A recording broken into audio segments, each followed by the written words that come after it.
Gagaga.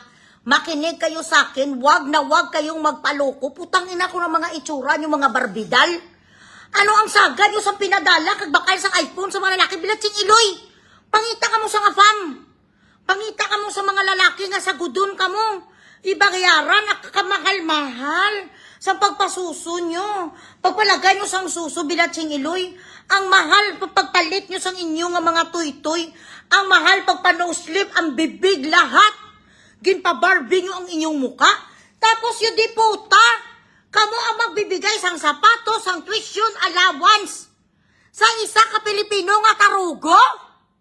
Oh my God, what is the purpose of you transgendering? What is the purpose of you being a Barbie doll?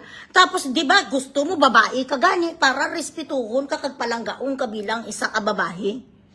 Kaya ang mga gapamayan na sa lalaki, ang mga chararat na parehos ang itsura ni Barbatira.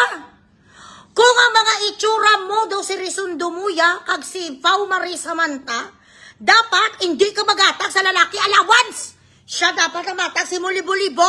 Parehas, wala kay Kwan, wala si muna gani, Reyna ng si Karen, nga trans man ah. Si Kalad Karen na nakapamana sa sang taga UK. Kay gingamit sang iya nga pagka-trans bilatsing iloy kun ang mga itsura nyong katulad ni ho sa matanda ni nga taga Cebu ni nga si Barbatira nga gagagaga. Sandali lang.